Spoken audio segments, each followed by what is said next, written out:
एक बार चीन के एक हिस्से में एक बहुत ही बड़ा मठ था जहां लगभग 500 भिक्षु रहते थे। वो सभी अपने गुरु के मार्गदर्शन में खुद को जानने का अभ्यास कर रहे थे। एक दिन एक लड़का उस मठ में शिष्य बनने के लिए आया। उसने मास्टर से कहा, मास्टर, मैं खुद को जानना चाहता हूँ, मैं सच की तलाश कर रहा हूँ, मैं पता लगाना चाहता हूँ कि सच क्या है। मास्टर ने उसकी ओर देखा और कहा कि अगर तुम सच जानना चाहते हो तो तुम्हें अपना पूरा जीवन दांव पर लगाना होगा। सच को जानने में तुम्हारा पूरा जीवन लग सकता है, पर फिर भी इस बात की कोई गारंटी नहीं है कि इस जीवन काल में तुम्हें सच का पता लगेगा या नहीं। क्या तुम इसके लिए तैयार हो? शिष्य ने कहा, मास्टर, मैं यहाँ पीछे मुड़ने के लिए नहीं आया हूँ, मैं इसके लिए तैयार हूँ। गुरु ने कहा, अगर ऐसा है तो एक काम करो, इस मठ में 500 भिक्षु हैं, तुम उनके लिए चावल कूटने का काम करो। बस सुबह से शाम तक चावल को कूटते रहो। जब तुम थक जाओ तो सोने चले जाओ, फिर अगली सुबह उठकर चावल कूटना शुरू कर दो। इसके अलावा कुछ और मत करना, किसी और चीज के बारे में मत सोचना। बस इस रास्ते पर चलते रहना और दोबारा मेरे पास मत आना। जरूरत पड़ने पर मैं खुद तुम्हारे पास आऊंगा। उस लड़के ने गुरु के आदेश का पालन करते हुए चावल को कूटना शुरू कर दिया। उस मठ में 500 शिष्य थे। उन सभी को समय समय पर भोजन की आवश्यकता पड़ती थी, इसलिए वह सुबह बहुत जल्दी उठ जाता था और देर रात तक चावल कूटता रहता था। जब वह थक जाता तो उसी कमरे में सो जाता जहां वो चावल कूटता था, और वो किसी से बात भी नहीं करता था और ना ही कोई इसके पास बात करने आता था। कुछ महीनों तक चावल कूटते हुए उसके मन में पुराने विचार आते रहे, लेकिन जब उन विचारों को कोई नया विषय नहीं मिला तो वो अपने आप ही मिट गए। धीरे धीरे उसके मन में विचार कम होने लगे। कुछ सालों के बाद तो वो अपना नाम तक भी भूल गया। वो हमेशा चुप रहता और विचारहीन अवस्था में बस चावल कूटता रहता। उसने ना तो कभी ध्यान किया था और ना ही कभी कोई शास्त्र पढ़ा था। मठ के बाकी शिष्य उसे मूर्ख समझते थे। ऐसा करते हुए 12 साल बीत गए। 12 साल बाद एक दिन मास्टर ने घोषणा की कि अब मेरा आखिरी समय आ रहा है और मुझे अपना उत्तराधिकारी चुनना है जो मेरे बाद इस मठ का मुख्य होगा।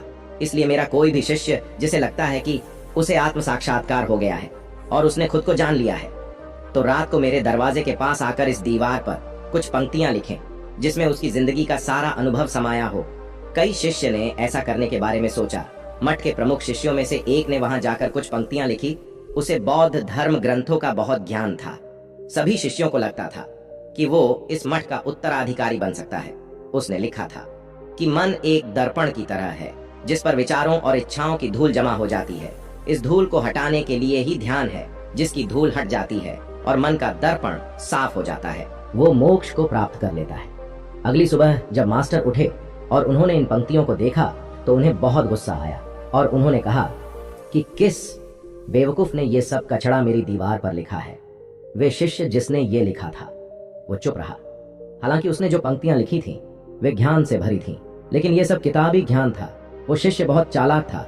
उसने पंक्तियां लिखी, लेकिन नीचे उसने अपना हस्ताक्षर नहीं किए, क्योंकि वो स्वयं इसके बारे में निश्चित नहीं था कि ये सही है या नहीं, क्योंकि उसने आत्म साक्षात्कार नहीं हुआ था। गुरु ने इन पंक्तियों को पूरी तरह से खारिज कर दिया। ये देखकर सभी हैरान रह गए। ये घटना पूरे मठ में चर्चा का विषय बन गई। इस विषय पर बात करते हुए 2 शिष्य उस शिष्य के पास से गुजरे जो 12 साल पहले यहाँ आया था और दिन रात बस चावल कूटता रहता था।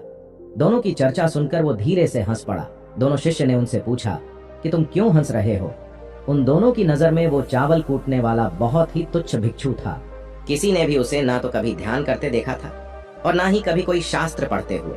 हर कोई इसे मूर्ख समझता था कि बस चावल कूटना ही जानता है। उस मठ में बहुत ही बड़े बड़े विद्वान थे, लेकिन उस चावल कूटने वाले को किसी से कोई मतलब नहीं था।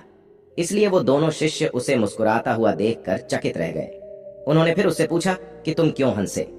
उसने जवाब दिया, मैं इसलिए हंसा क्योंकि मास्टर सही बोल रहे हैं, ये सभी पंक्तियां कचड़ा है, इन पंक्तियों का कोई मूल्य नहीं है। वो दोनों शिष्य चौंक गए। उन्होंने उससे पूछा कि क्या तुम कुछ ऐसी पंक्तियां लिख सकते हो जो इससे बेहतर हो?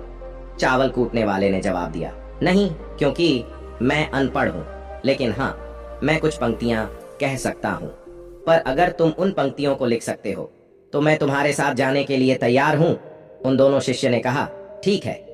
वो मास्टर के कमरे के पास गए और चावल कूटने वाले ने कुछ पंक्तियां बोली और दूसरे शिष्य ने उसे दीवार पर लिख दिया और उन पंक्तियों के नीचे लिख दिया चावल कूटने वाला। उन्हें लगा कि मास्टर इस पर भी गुस्सा करेंगे। जो पंक्तियां उसने लिखने के लिए कहा था वो बहुत अद्भुत थी। वो पंक्तियां थीं, मन तो बस एक भ्रम है, ना तो मन है और ना ही मन का कोई दर्पण है। और जब मन ही नहीं है तो धूल कहाँ ठहरेगी। जो ये जानता है वो सच को जान गया है। जब गुरु ने इन पंक्तियों को देखा तो वो आधी रात को उठे और उस चावल कूटने वाले के पास गए। वह सो रहा था। मास्टर ने उसे जगाया और कहा कि ये लो मेरी छड़ी और मेरे वस्त्र ले लो। आज से तुम मेरे उत्तराधिकारी हो, लेकिन अभी इस मठ को छोड़कर दूर चले जाओ, क्योंकि इस मठ में बहुत सारे विद्वान हैं जो खुद को तुमसे श्रेष्ठ मानते हैं। वो तुम्हें मार देंगे, क्योंकि वो इस बात को बर्दाश्त नहीं कर सकते कि एक साधारण से चावल कूटने वाला उनसे ज्यादा विद्वान निकला। तुम्हें वह सारा ज्ञान हो गया है जो मुझे है, और तुम्हें यह केवल चावल कूटते कूटते हुआ है। और मुझे पता है कि तुम जहां भी जाओगे लोग तुम्हारे पास आने लगेंगे, क्योंकि जब कोई फूल खिलता है तो उसकी महक हर तरफ फैलने लगती है। उसने उस गुरु के पैर छुए और रात को ही वहां से चला गया। अगर हम अपनी जिंदगी में देखें तो पाएंगे कि बहुत से लोग सोचते हैं कि ध्यान केवल एक जगह बैठकर आंखें बंद कर ही किया जा सकता है, लेकिन हकीकत में ऐसा नहीं है। ध्यान तो चलते चलते भी किया जा सकता है, कि अपना कुछ काम करते हुए भी ध्यान किया जा सकता है। असल में ध्यान का मतलब यह है कि आप जो भी काम कर रहे हैं उसे इतनी शिद्दत से करें कि आपको अपने शरीर का ख्याल भी न रहे। बिल्कुल उस चावल पीसने वाले की तरह जो चावल कूटने में इतना मग्न हो गया कि उसे खुद का कुछ ख्याल ही नहीं रहा। चावल कूटते हुए ही उसने आत्म साक्षात्कार प्राप्त कर लिया। इसी तरह जैन का अर्थ है हर समय वर्तमान में रहना और कुछ नहीं सोचना, क्योंकि मन तब तक ही है जब तक विचार है। जब विचार नहीं रहेंगे तो मन भी गायब हो जाएगा, और जब मन ही नहीं रहेगा तभी केवल तुम अपने आप को अच्छे से जान पाओगे। असल में हमें अपने वास्तविक स्वरूप को जानने के लिए कोई अन्य साधना करने की आवश्यकता नहीं है। हम जो कुछ भी कर रहे हैं बस उसमें हमें पूरी तरह से खो जाने की जरूरत है। अपने काम में इस कदर लीन हो जाओ कि आपका काम ही ध्यान बन जाए। तो दोस्तों, आज के वीडियो में बस इतना ही। उम्मीद है आपको यह वीडियो पसंद आई होगी। अगर पसंद आई होगी तो वीडियो को एक लाइक करना मत भूलिएगा। ओम बूम बुधाय नमः। ओम बूम बुधाय नमः। ओम बूम